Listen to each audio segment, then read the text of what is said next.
Hello, Malar. How are you? You're muted. You're still muted? I will still keep speaking then. welcome, Malar, back to our show. This is our third show for April, right?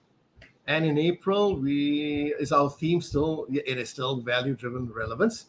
And today we have someone very, very interesting. But before we get on to who that person is, for everyone who's logged into our show, Leadership in Flow Asia, welcome and thank you very much for logging in. What is Leadership in Flow Asia about? Leadership in Flow Asia interviews leaders in Asia, obviously, and we're trying to find out a little bit more about their growth ideas, whether it's a personal growth, their leadership growth, or business growth in that sense. And this month's this month's theme is value-driven relevance. And today we're going to be talking about AI marketing, build or bust. And who do we have on board? It's Felix Tay himself, right? Well, Mala, I'm so suspicious you're too quiet. But anyway, let me carry on with Felix first. But okay, you're dying to say something. All right, okay. Let's bring in. Okay, so who is Felix for our guest? Felix, well, very interesting. He's a coach, right? And if you trace back his past, which he will share with us soon, he's been a physical fitness coach. He's even created a community called the Honey Badgers before, right? And currently he's a business coach. And just like any SME business persons who are very agile, he's so into AI, right?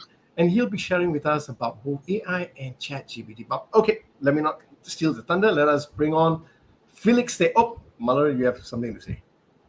No, I just wanted to say that he's one of the most very serious sounding coach that I've met. So I'm trying to be careful, because I just read one of his posts, which was very serious. And interestingly, we have a couple of people who have joined us on LinkedIn say hello to us. And unfortunately, Felix is not really on LinkedIn, but let's bring Felix. Do I really sound as serious? Come on. Yes, you are. Okay. I'm trying to change that image. Well, last time I was really serious. Don't change. You are you. Don't change? Oh, okay. I thought I want to be a clown. You want to be a what? I want to be a clown.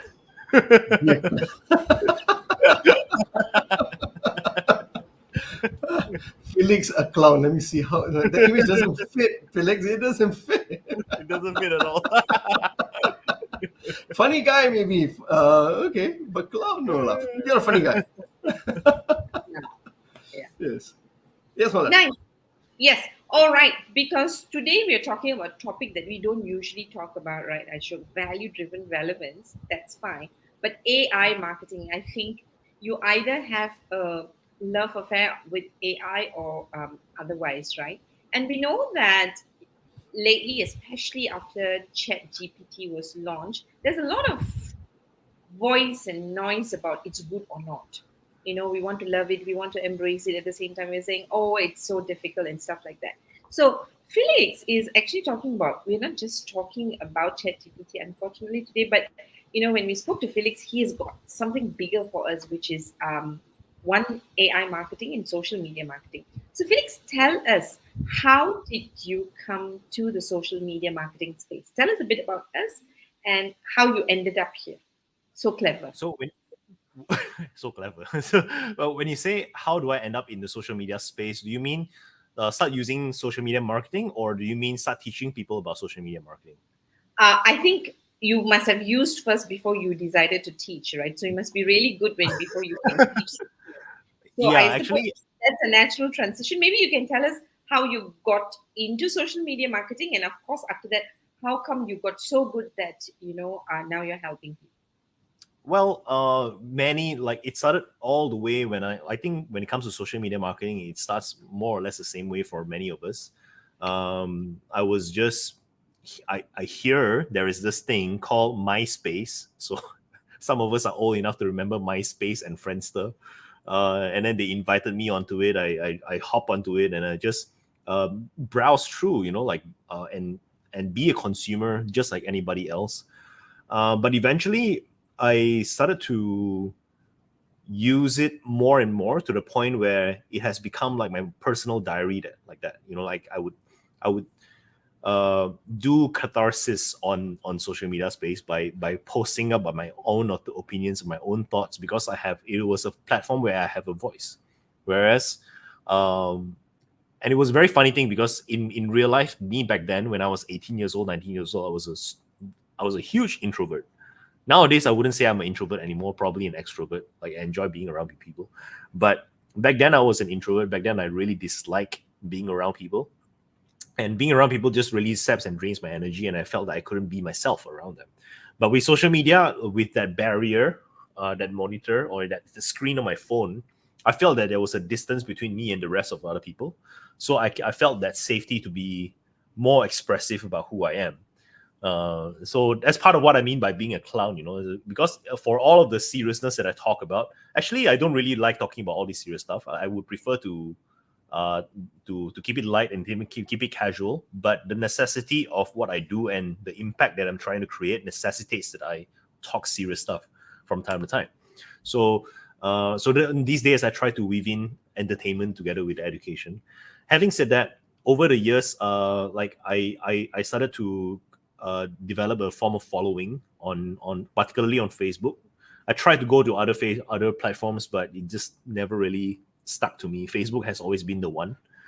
And just now, Ashok said something about honey badgers. So um, it started with me wanting to sign up for this race called Viper 21-kilometer challenge, Viper Challenge 21-kilometer obstacle race. And me and my friends, we started to work out together to train for that race. And then we started to use social media to invite other people. We post our training book photos up on Facebook. We invite other people to join, and our community grew. At some point, it grew to the point where we have like 60 people working out with us every single week at our peak. And it was so popular to the point, right, where I would have a Facebook page called Honey Badgers. And what I would do is that every Thursday by 1 p.m., I would post a booking slot. So if you want to join us this Saturday, put your name under the list over here. And there was a point where within 60 seconds, right, all 60 slots were filled up. People couldn't make it. So those were the heyday lah. And we caught so much attention around PJ KL area that we had investors coming in, and I was offered to create a gym based on this community. So we created a gym. It became semi-successful until I hit a burnout. There was I hit a burnout. There was a lot of problems with me back then. Not only was I an introvert, I was also quite egotistical. I was quite arrogant. I was quite stuck up. I was quite stubborn. There are many flaws of me back then. And all of those problems, right, has caused me to make some pretty stupid avoidable decisions, which eventually cost me the entire business. And after about 3 years of operating that business, I decided that my mental health is so bad, right? I was actually having panic attacks every day. Sometimes I couldn't breathe. Sometimes I couldn't. There were so many things that happened. There was too much pressure, so I just decided to let the business go. And throughout all of that, throughout all of those years of me being in business, I developed more and more my ability to write, my ability to create content, my ability to market myself online, gotten mentors and all of that.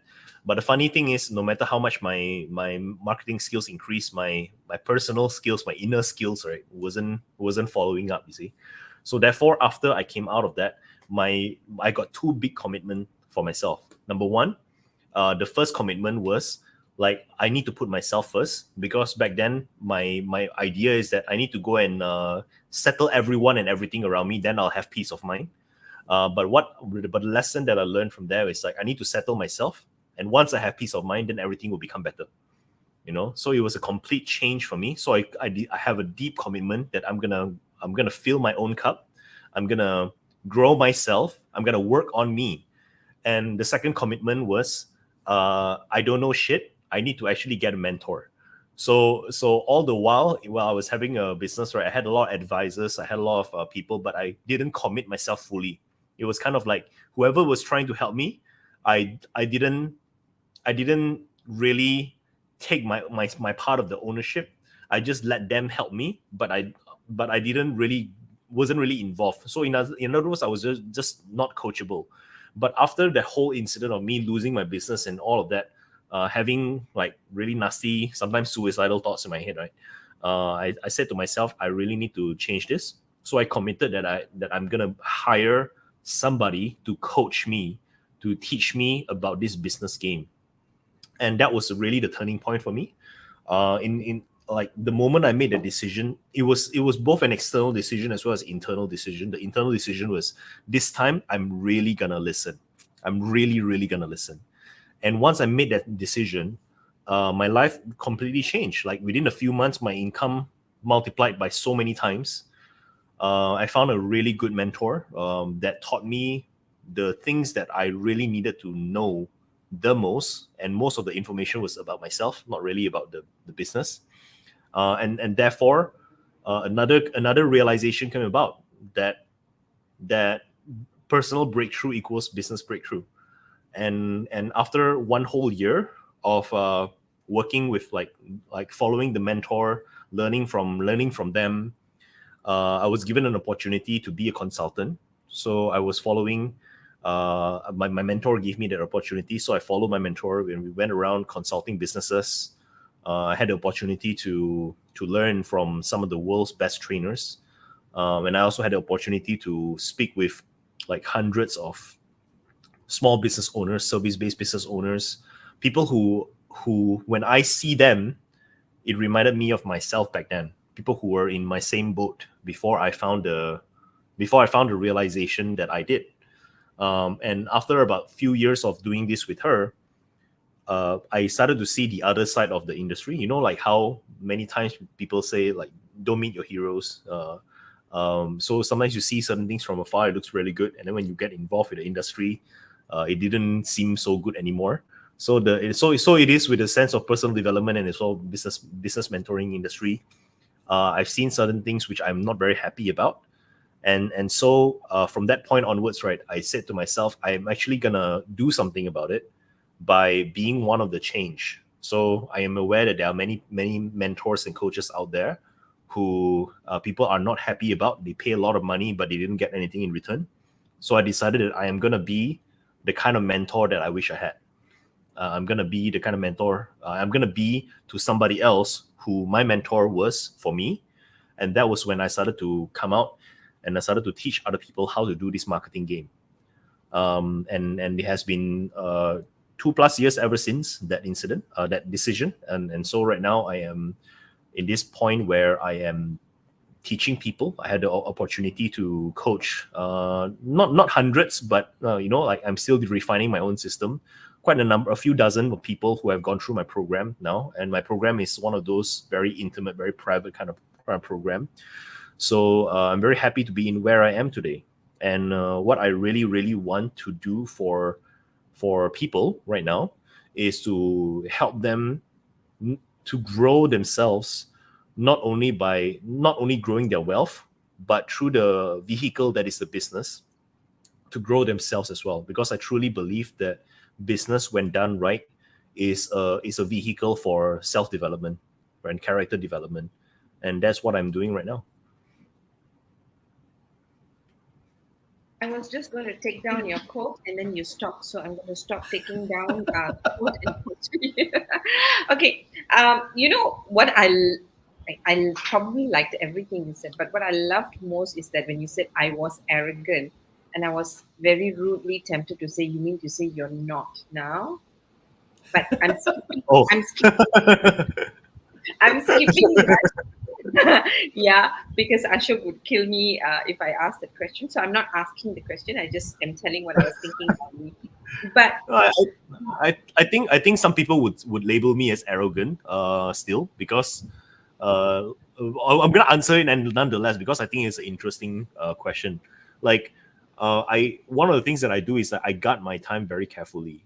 So I like, you know how when as like when people are part of networking organizations and you are required to do one-on-ones and whatever not, I find that a lot of it is a lot of waste of time, and many one-on-ones end up without any form of, like, it's just basically connection calls. We hang out and we just talk for like 2 hours or 1 hour, and there's no outcome at the end of it. I am currently in a business position where I am not short of opportunities, so therefore, like, whenever sometimes people text me, Felix, I want to do one-on-one with you next week. I'm like, you didn't even ask me whether I want to do one-on-one or not. It's just assume that I want to do one-on-one with them. So I get a lot of requests from there. For that reason, I normally say no lah. I think for those people who feel they are entitled to my time, I must strike them as quite arrogant. However, I am quite happy to say that back then I used to be all about my own opinions, and one of the things that my mentor has trained to me relentlessly is that my opinions don't matter. So I like to say that I like to think that even though I am quite arrogant to some people, I am a lot less arrogant than I used to be. okay. Ashok is enjoying the You're a answer. funny guy. You're so funny for me. Okay, Karen, mother. Yeah, but he is not funny. He's funny at a serious level. Now, Sam. Anyway, I'm going to go ahead and ask you the question. So, I think you've given us really a lot of stuff in terms of what I would think that's not commonly said. I think it was really, and I really appreciate you acknowledging what you thought you were, and how you said had to fail, and how you then shifted, and then you also talk about commitment to your mentor and how what committing actually means and how that has shifted.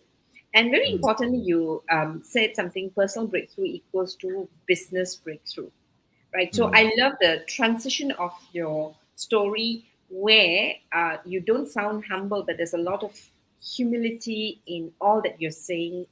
With in your very authentic way, like Felix, the two times I've spoken to you, right? That's coming through. So I want to thank you for that. And I like the last part where your mentor said your opinions don't matter, because I was feeling a little hurt myself listening to that, because it's like, oh my gosh, do I really have to believe that? But that's not the point. like I like to believe my opinions matter. So you seem to have gone through quite a bit of reflection, and you do a lot of deep thinking and deep commitment, right? Can I just ask you before understanding how you really got into social marketing space, right? If you did say that you made some stupid mistakes, right? I don't want to know what the stupid mistakes are, but I thought it's really interesting, because you say you made stupid mistake, and for your mental health and well-being, you made a shift. Can you just share with us what how did you I know you did say that you had suicidal thoughts, things were really difficult and all of that, right? Do you remember what's the point of transition when you realize that you need some help from a mentoring perspective? When I was in a fetal position, down on all fours in my ground, looking at my balcony, thinking that the balcony looks really good. Thank you. Thank you. Yeah. Thank you very much. Okay, and so now that so how did you get into social media marketing? Or maybe you should define marketing for us first. Actually, I thought I explained that, but based like, didn't I explain that? Like I follow, like we were consulting for businesses, and then I But decided. there wasn't social media marketing. Okay. Help Yeah, us. yeah, yeah. Yeah, can you define marketing for us so that we are all on the same page? Yeah. So the funny, I'm gonna start with the usual definition and then my own definition. So the usual definition of marketing is basically people tend to misconstrue marketing for lead generation. So if I say uh, people want the kind of outcome where they are getting predictable, regular number of clients coming into their business, and so people think that the way to do that is to put the brand everywhere, be omnipresent. Put your brand, put your logo everywhere, tell your brand, your tagline everywhere, and that's what I call peacocking. Because when somebody is in your face like that, as an example, I have a food court right outside my house, right opposite of my where I'm living, and in among all of the hawker stalls in there, there is one hawker which I will never go to, because it's as though he has a spider sense that anybody that walks within 5 feet of him, right, of his radius, he will immediately boss ma makan boss ma makan ma boss leng cai money, and then he would be all over you, and to me that is so annoying. And that is exactly what many people think marketing is all about. They think that marketing is about going to every single WhatsApp group and posting your call to action and your promotion and your advertising every single day, and going on Facebook every single day, talk about yourself and talk about your product and all of that shit. They think that that is what marketing is. This is not marketing. This is not even lead gen. This is just peacocking.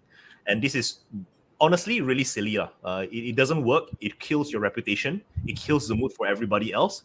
And whichever part of the if I need to tell this to everyone since I have a platform momentarily. Please don't do that, because if you go to a WhatsApp group and you do that, right, and if everybody starts doing that, that WhatsApp group will die. Nobody wants to talk in that WhatsApp group anymore.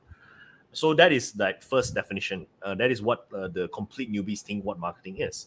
But what marketing really is the idea of knowing your customer so well that everything that you do, that every product, every offer, every service that you craft for your market sells by itself.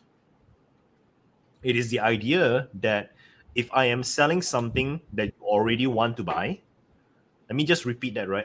If I'm selling something that you already want to buy, that means no education needed, no convincing needed. Like, what convincing is there? There's no convincing. You are already looking for something like this.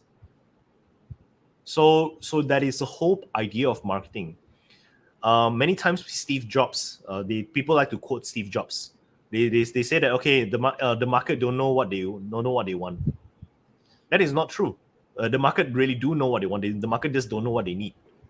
And Steve Jobs, Apple, they know the market better than the market know themselves. That's why comparatively, from their standpoint, the market doesn't really know what they want. But most people that I talk to, right, who are struggling, because I'm a consultant, I'm a marketing consultant. If let's say people are not struggling, they wouldn't talk to me. so there is something that there is a problem with their funnel. There's a problem with their marketing.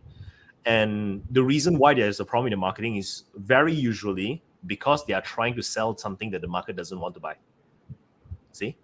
So marketing is about understanding your target market so well that your product or service sells by itself. And the way to do that is one of my ex-mentors taught me this as well. Marketing is 80% research. So it's 80% research, 20% activity. So it's not about the brochure, not about a flyer, not about coming out with an advertisement or spending 10 hours on Canva coming up with a beautiful, fantastic poster and then posting it once on all of the WhatsApp groups. That is not marketing. Marketing is about having conversations. It sounds very unproductive, but if you have conversations one-on-one with your ideal target market, and you spend the time without even trying to sell them anything, and you just get to know them as a human, as a person, stand in their shoes, understand and see the world from their perspective, really deeply connect with them, do focus groups, conduct surveys, ask questions, never-ending, relentless number of questions. That is marketing. And that is how we actually attract people. That is how a brand becomes hyper desirable. Thank you very much. Hyper desirable. I like that. So we've got Sin Fon Chan, right? He has mentioned that a good marketeer is one who sells what people want to buy. It is about respect when one listens to others' opinion, and it's about value adding, right? So that's what he says, pretty much like what you have mentioned. Now, Felix, I'm going back to your earlier statement where you said your opinion don't really matter. I'm having problems coming to understand that better, because you see, you are a consultant, right? You are the subject matter expert, so your opinions do matter. So how do you now balance that in a way? The idea that my opinions matter is not my opinion; it's the market's opinion. Can you see? If my opinions only matter if the market says my opinions matter. Got it. It is like you guys are both coaches, so it is much more easier to understand if, let's say, I use in a perspective of coaching. Okay. If, let's say, you are sitting down with somebody, imagine a complete amateur coach. Here's what they would do: they would sit down and they would advise the other person, and they would try to persuade, and the questions that they ask are all leading questions, close-ended questions. They're not trying to understand, they're not trying to relate, they're just trying to like wrap up the conversations, or they're trying to point the conversations to a direction that is that the client says they want. They're trying to they kind of lead the conversation somewhere. Yeah. And as a result of that, right, you will notice that amateur coaches spend a lot more time with the client than a master coach. A master coach, right?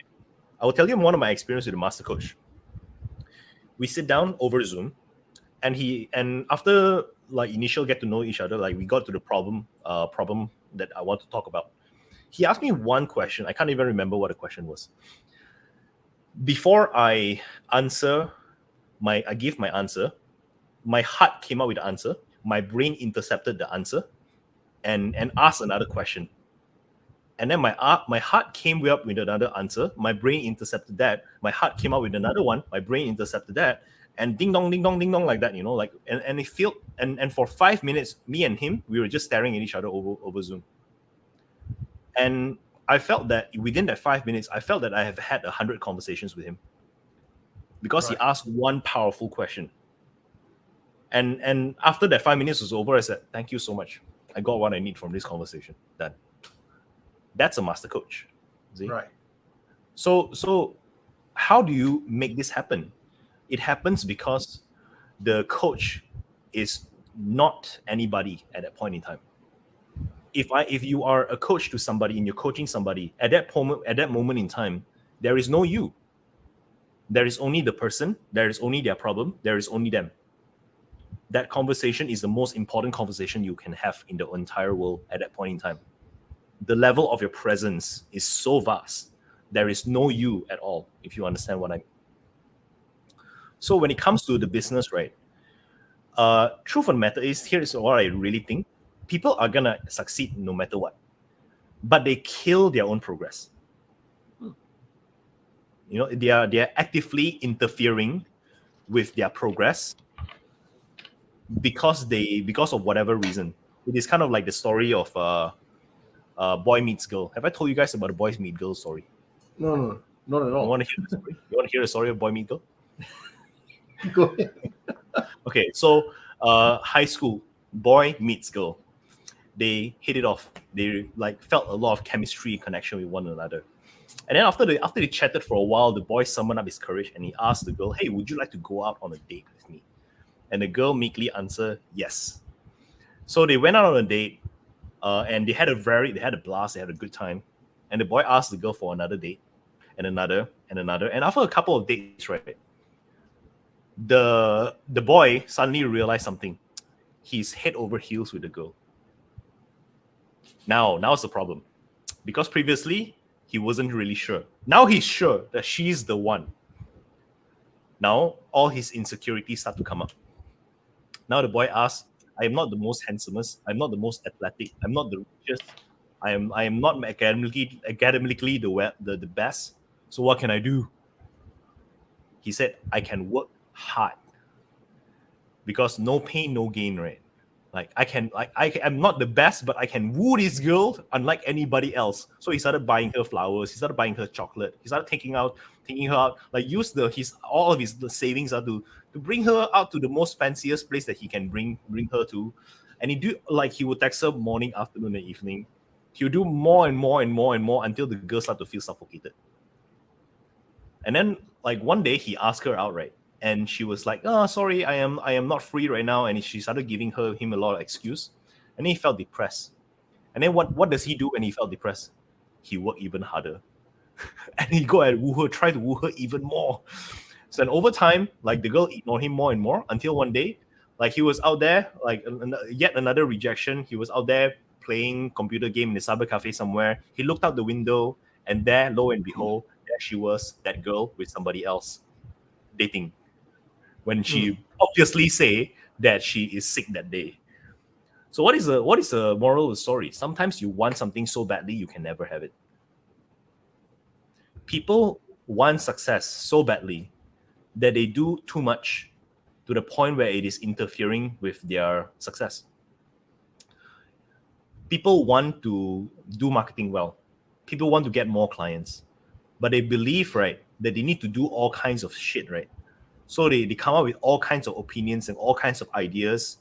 And when all of this is happening, they are so tunnel vision into what they think is best, what they think is right. No, this is what the client wants. All of this culminates into biases. So instead of seeing the truth, they are seeing their own interpretation of the truth. Customer want A, they say no, you want B. Right? Customer needs C. They say, no, you need D because I'm an authority. So what is happening? With the more intention you have, the less room you have for attention. Right? So people have so much intention, they stop paying attention. They stop paying attention to the market. They stop paying attention to what people are trying to tell them. They stop paying attention to what the team is trying to tell them, what the customer is trying to tell them. And when people are saying something, they are so caught up in defending their position, right? They're trying to prove rather than improve. You see? So what is the solution to all of this? The solution is my opinion don't matter. Like I really don't matter. I am a nobody. I am just here. I am just here to observe and witness, right? In fact, right, the best coaches that I know of, that's all they do. They observe and they witness. And they know I sense in them, there's a deep knowing that if they work with me, they are not, when they say that I did it, they're not saying it out of like not a lip service. They really mean I did it. They are just bearing witness to my transformation. They didn't cause the transformation to happen. See? Right. All of these is what it means. Just now I mentioned that personal breakthrough equals business breakthrough. Yes. People stand in the way of their own success. What is that part within themselves that is standing in the way of their own success? Their ego. Right? The solution to that is to let yourself go. The necessities of business will kill the ego by itself if people just let it. Because when you are running a business, here is what is necessary, but this is not something that you like to see. This is not something you like to do. Oh, accounting, oh, paperwork, oh, sales, conversation. All these things you don't like to do. Why? You're too full of yourself. You have too much of your own opinions. You have too much of your own ideas and belief systems and all that stuff. And here is what you like to do instead. But this doesn't work. So if let's say you see business in this way, right? Like what is necessary right now, and you focus on it, you will realize that, hey, in order for me to do what is necessary, I need to do a lot of internal work. And once I do internal work, as I continue to work in my business, I grew as a person. That is why, like, sometimes you can meet some successful people, and you find that they're the most pleasant person to work with. Yeah. Right. Yeah. That's what I mean. Thanks a lot, Felix. Because you see what you have told us, you have given us a lot of things to think about. I love this, And for the last half an hour or so, you have shown us the importance of being very human and humanizing business and even humanizing marketing, because you said marketing is not about peacocking, it's about the human conversations and all, right? Yeah. And I like your whole journey, where you had reviewed, you had reflected, and you have reset all your actions. I love all of that. Now comes upon a time where in November last year, right, Chat-GPT came into the scene. Okay, so AI has been around for a longest time, right? Even before James Cameron came out with his Terminator, right? Way before, right? It has been around. Chat-GPT just changed the game for many of us, because suddenly we could see a lot of application. Now, would that kill the humanity part of things? I'm not too sure. Let's go into that. So, what are your opinions about how ChatGPT or AI has shifted marketing? There's a lot of things to say about that. But it is like the discovery of fire, Imagine many tens of thousands or maybe hundreds of thousands of years ago. The first caveman rubbed two sticks together and created a fire. Mhm. Imagine that at that point in time, what is the sentiment that the adults or the older generation would have about all these reckless youngsters playing with fire?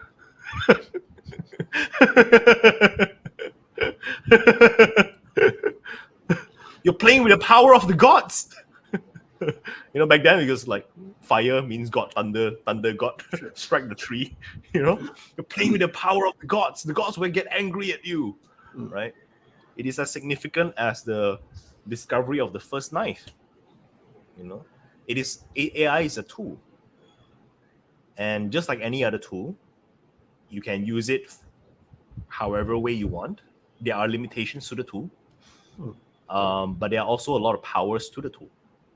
So AI has shifted marketing in such a way that you can use it in so many ways, either for good or for bad, for harm or for the welfare of other people. Like recently, we have seen certain scammers, right, using AI voice impersonators to impersonate someone getting kidnapped, and the Yep. father almost literally handed them the money. That's right. Yeah, but at the same time, and this, by the way, this causes a lot of people to be extremely cautious and careful about AI. But at the same time, AI can also help us to become more human. Actually, Tell me more. yes, like recently, I did a post on Facebook. I said, actually, let me just show it to you guys.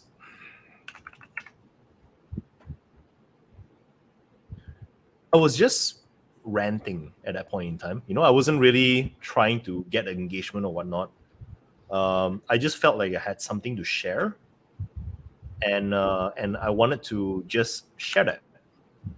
Can I do screen share? Yes, I can. Share screen. Window. Can you guys see this? No, we can't. No Uh, worries.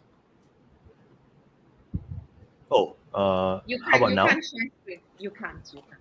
Oh, I can't share screen. Yeah. But something was happening just now. I'm not too sure. No, you can't share screen because there is. I can share screen. Oh, I see. Okay, no problem. I have a workaround. Give me a second. So this is Promote. about. Okay, you guys can see this now. Got it. Yes. Yep. Okay, so I put it over here.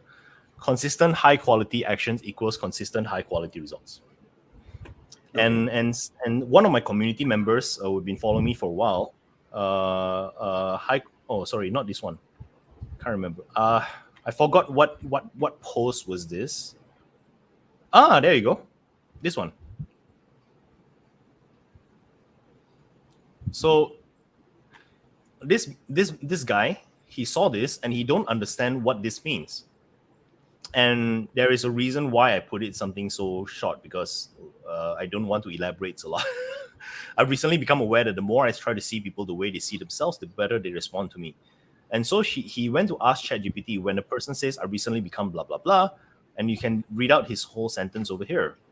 By seeing people the way they see themselves, this person is likely trying to put themselves in other person's shoes and understand their perspective, feelings, and motivations. This can help to build empathy and trust between individuals as it shows a willingness to understand and accept the other person's worldview. So Chat-GPT is a large language model. Okay, so Yeah. what it means is that it knows how to converse, and it is very fast at connecting the dots because it is used to predict what is the next most likeliest thing to say, next most Sure. likeliest word to say. So when you don't understand something, if you see the end point and you see the starting point, but you can't see the connection between the two, you can just ask, and it will give you not 100% the truth, but it will give you what it thinks as a matter of opinion. And we have the biggest barrier, in my opinion, that prevents human connection is communication. Yes. And due to various factors, like invulnerability is a factor, laziness to talk is also another factor, right? Depression is another factor. I'm fine, I'm fine, I'm fine. Somebody once said fine equals fear, insecure, neurotic, and what is the E? I can't remember. So there's an acronym for fine, you know. Sure. So when you are trying to understand somebody, and if you don't quite understand them, just ask ChatGPT what might they think about. And I use it in the same way for market research as well. Okay. Market research, right? As I mentioned just now, time and again, market research is about humanization. It's about understanding somebody. And so there was one, like in the past before ChatGPT, it used to be that in order for my clients to in order for them to go through one part, we need to go through a market research, especially people who haven't gotten a validated product or service. They're completely new. I would put them through market research first. Their task is to have 30 conversations with their market. And their task is to extract all of that using my framework to create a certain logical, what we call a marketing argument about their market's problem, pains, and where are we taking them? What is the promise? What is the brand statement, and etc. etc. This used to take weeks of work at the very least for someone who is a full timer. If somebody is a part timer, it's even more. The other day, I did this with a client, right? And it took us all about 45 minutes with ChatGPT. From weeks to 45 minutes. To understand the insights. Yeah. I can demonstrate this to you right now. No. So a very quick question here, right? So what you've seen is how you can save time for people, right? Yeah. So that's what you're saying is AI is a tool. It's powerful in a way it can humanize. So in this instance, how do you? Because you also said earlier, people tend to kill themselves in their progress. So how can they ensure that when they use this AI, they still stick to the humanizing part of it and be effective? What actually kills people when they use ChatGPT? What are they doing wrong? What I think how people are using ChatGPT wrong, right, is thinking that ChatGPT is infallible. Because it's like, oh, here's the AI, here is my answer to everything. So now they hold everything that ChatGPT say as 100% valid truth, which is not. It's not. It never will be. Okay. Because even though AI is unbiased, humans are biased. So the creators of the AI tool will be biased, and therefore whatever they create will also have that taint of biasness no matter what. Sure. So it is not the AI that is the problem here. I want to reflect what you just said just now. You said that you said something along the lines of how do we reconcile? How can we use AI to still maintain human? I want to say that most humans aren't exactly human. Okay. Go on, please. Like you. I'm sure you have seen. You're both on LinkedIn. I have escaped from that platform quite a while ago. I don't ever want to go back there again. But you're from LinkedIn, okay? Now you are in LinkedIn, and I'm sure you have gotten a lot of private messages from people trying to solicit sales from you. Okay. Do they sound human to you? No. Okay. No, they don't sound human. Why? Because from the first question, hey, how are you? Or hey, what do you do? And you're like, hello, just go to my profile and you can see what do I do. You know, "Hey, are you a coach or consultant?" I literally say in my profile, I'm a consultant. You know, and there's like, and then people are following this mechanical script. Right. Say this, and then this person say that, and you say this. How is that human? Sure. Conversely, right? I am seeing more and more people would rather talk to a Chat-GPT than talk to an actual coach. Why? Because if they go and because out of 100 coaches, there's probably about 1 to 5 who are actually good. Right. And the rest of them, and the rest of the time, it's like you have to deal with the ego. You have to deal with their insecurities. You have to walk around eggshells around them. Whereas like literally, right, when I talk about AI, there are so many people on my feed that are saying ChatGPT is actually helpful when you ask them a question. Sure. Now, see, what I see here, Felix, is it could be a skills gap. Because I guess I've been more acute observing how with social media people have become like what you mentioned earlier. You're a bit more introverted, but social media allowed you to express yourself slowly, confidently, right? So I'm also Yeah. seeing people shell back inside because of ChatGPT, because they find that ChatGPT does not talk back. They don't have to deal with facial expressions, tonalities, and whatever you got. But it also tells me that this is a human skill gap that needs to be Address. shared, talked, and talk to all of us humans. So in that same vein, right? I don't think we can run away from ChatGPT or AI. It's already here, and it's just going to get bigger and better, right? What are the skills, right? You think that leaders or people need to start looking at to build their human capabilities while working with the technological part of things? I think there's two things that you just mentioned. First is the skill set, and you asked me the question like, what kind of skill set is needed? Yes, that's but right. I think it is also important. It's very important to address what you first said just now. Like, some people are retreating into themselves. Yep. And I'm a gamer. I play computer games, Okay. and I've seen this thing happen a lot, right? And I think I want to address this. The reason why people retreat, anybody retreat, is because they felt it was unsafe to be in a certain situation.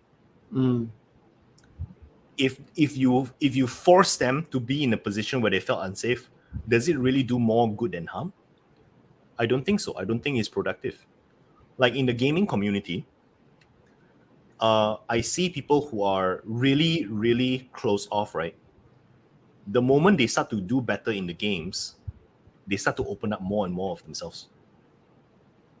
And the necessities of the game, in the same way the necessities of running a business, the necessities of the game is causing them to communicate more and more with other players. And over time, I see them becoming leaders. I see them becoming community leaders, or they run certain things, organize certain things, and become better and better, more participative. It is not so much of them who are retreating that is a problem. It is the people who are not okay with people retreating that is a problem. If let's say I'm talking to somebody, for me the meaning of empowerment means you are okay to do whatever you want to do. I would just tell you what I think about it, but you are really literally free. I'm detached from what you choose to do because that's your life. Sure. On the conversely, if I start to say that, okay, this is what is best for you, that is not what is best for you, I'm not really empowering, I am actually disempowering their choices over here. So with that understanding, right, you ask what is the kind of skill set that is important in the age of AI. the kind of assets, which is the kind of skills which is not so important, or rather the kind of skills which is more important than most skills, right, is the actual soft skills rather than the hard skills. Like you talk about coding, what's the point of like learning so much about coding when AI can do so much faster and better than you? You just need to understand the concept, and if need be, if let's say some cataclysmic event happen in the future and like all AI on in existence suddenly disappear, we will learn it again lah. There's no problem, right? But what is not something that is so easily to build and is more scarce is your ability to communicate with other human beings and your ability to communicate with AI. So I foresee a place or a time when the person who is the most likable, as an example, likable is slash influential slash able to relate, empathy, compassion. Those are the kind of people who will thrive the most. It is like when like Jack Ma once said this: "Don't do business with poor people." Old Okay? people, Poor people. poor people. Okay. And his reason why, like, he has a whole rant about it. Like, he's like, you give them opportunity, they say it's too good to be true. You give them a discount, they say there must be something wrong. You give them the actual price, they say it's too expensive. There is a problem with everything. And Sure. likewise, right, whenever I deal with struggling entrepreneurs, right, they have a problem with everything. They have a problem with the whole world. They have a problem with everything. They need everything to be perfect in order for them to take any form of action. Whereas when I deal with people who are already successful, they are so kind, they're so easygoing, and so chill. You see, and there's a certain culture that they do business with. That when they do business with somebody, they prioritize relationship. They prioritize. They don't really prioritize the ability to what is your actual skill set. That is the poor people mindset. What is your actual skill set? They prioritize like who am I able to communicate with, because they know that if let's say even if let's say I'm doing business with somebody, and even if let's say they are not that skilled, just because they're able to communicate my needs with me, they have proven that they can empathize with where I am. This person is automatically more reliable than the people who are snobbish and have like real amazing tremendous skill sets. So the number one biggest skill set is, I think, communication. The ability to communicate with people, other humans, and the ability to communicate with AI. Yeah. So thank you very much for that. Because I can see where you're coming from. And I must tell you, I've never heard the angle about the gamers before.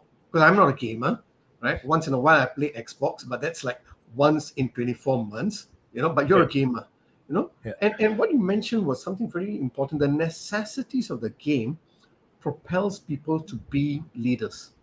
Yeah. I've never heard that before. I've never experienced that before, and I Uh, think that has shifted my thinking, because now you're breaking my biases, about gamers, and I think this is something that we've never seen before. Maybe this could be because my time was just playing sepak takraw on in the basketball court, and we think we are building relationships also there, right? But Yeah. now it's different. Gaming also does the same, but in a different way, right? In a different way. It also builds the skills. And I like the fact that you said that, yes, in the age of AI, we need to focus on soft skills. And you said the most important one is communication skills. Mm. Communicating with humans and communicating with AI. And that's important. You also said that it is important for us to be aware about biases. That's another soft skills, right? And also about compassion, empathy, relationships, Mm. So everything I hear from you is about humanizing the technology also. Technology is a technology, it's just a tool, right? It's about using the tool to become more human. To be more so therefore my question is then, if I'm a very serious professional, how can I use that tool to differentiate myself? I'm going to use AI, whichever the AI tools is, Chat-GPT or anything else, right? How can I add value When you say to differentiate professional, are you myself? talking about people who are in employment? Let's talk across the board, whether if I'm an SME, right? Subject Okay. matter expert also in that sense, right? Okay. In a small business or in a corporate space. Let's talk about everyone. Okay. I want to add Uh, value. How can I do that using I, AI? I think the most let's say the most important skill is communication and soft skills, right? Mhm. Then the most important quality about somebody who has tremendous soft skill is the ability to understand. So AI can help you, like as an example, ChatGPT can help you understand. It can help you articulate after as well. Understand and articulate.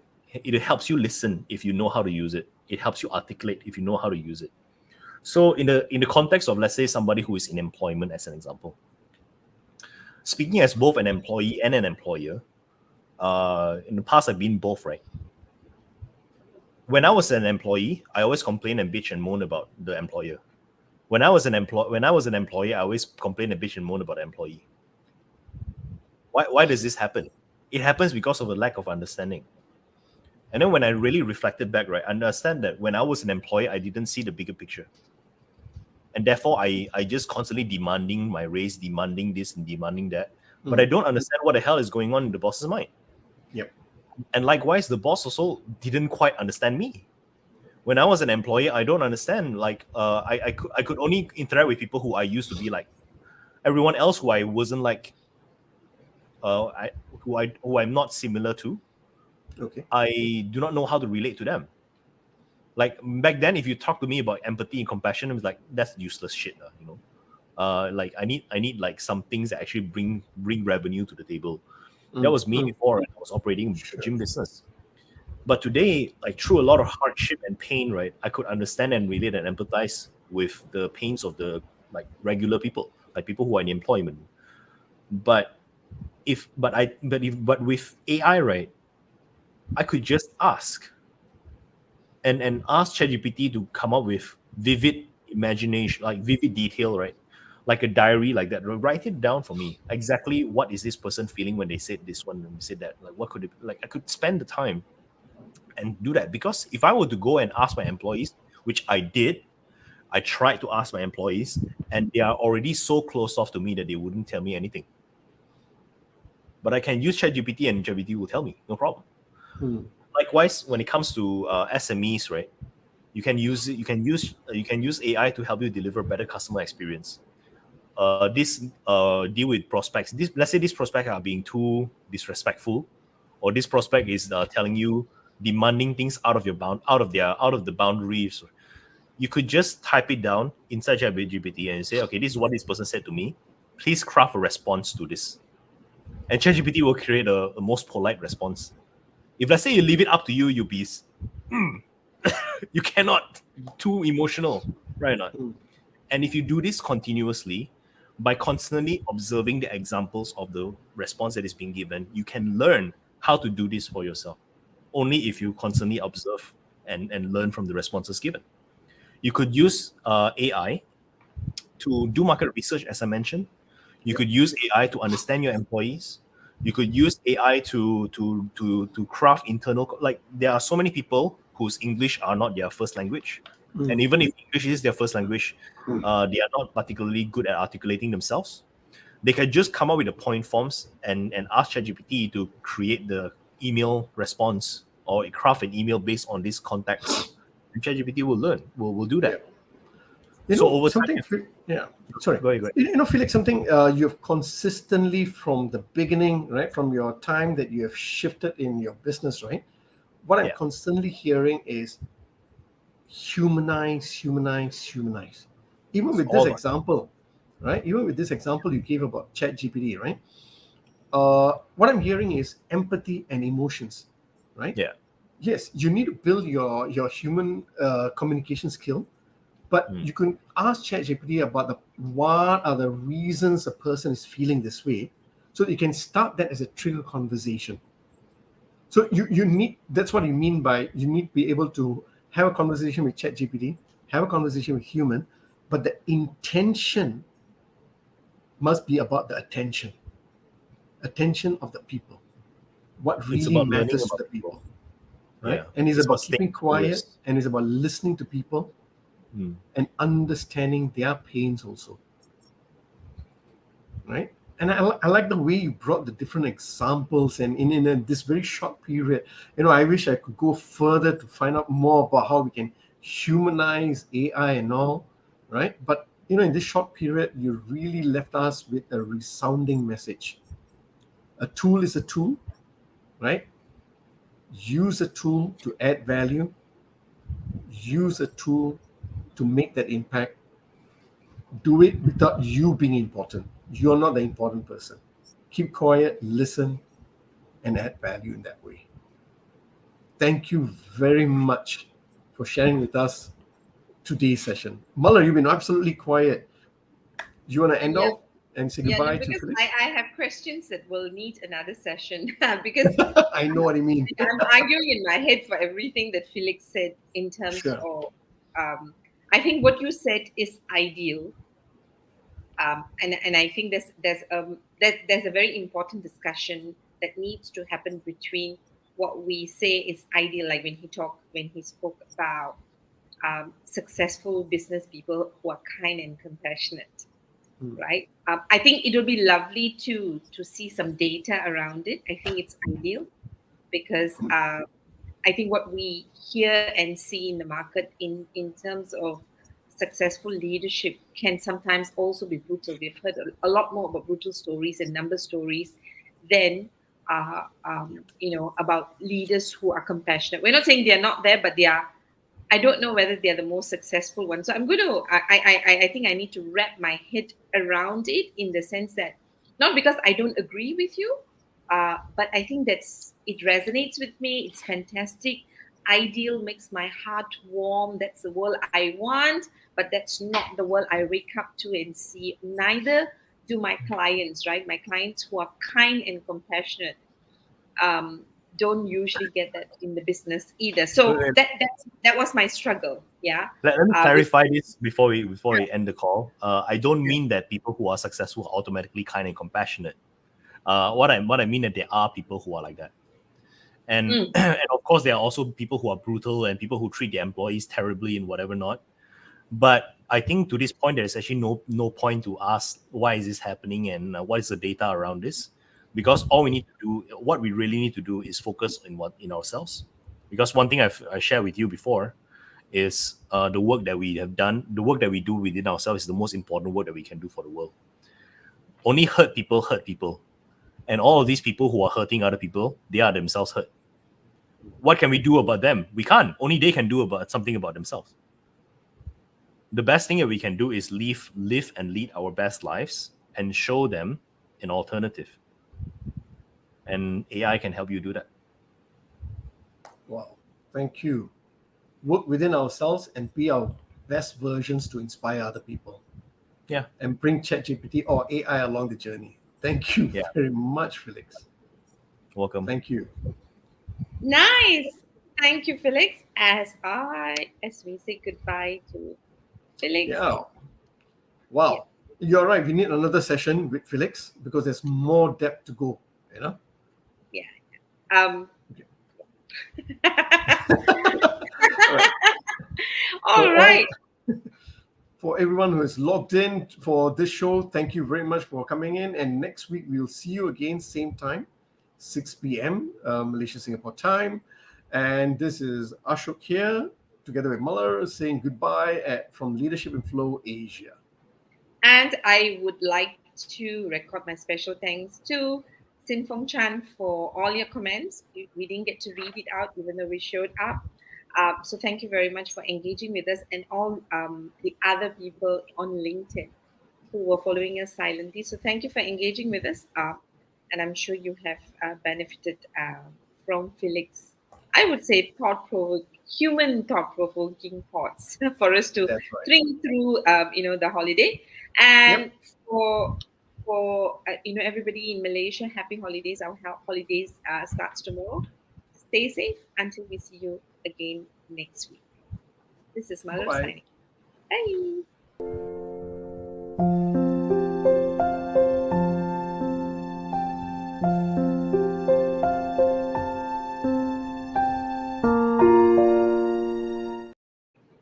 Bye.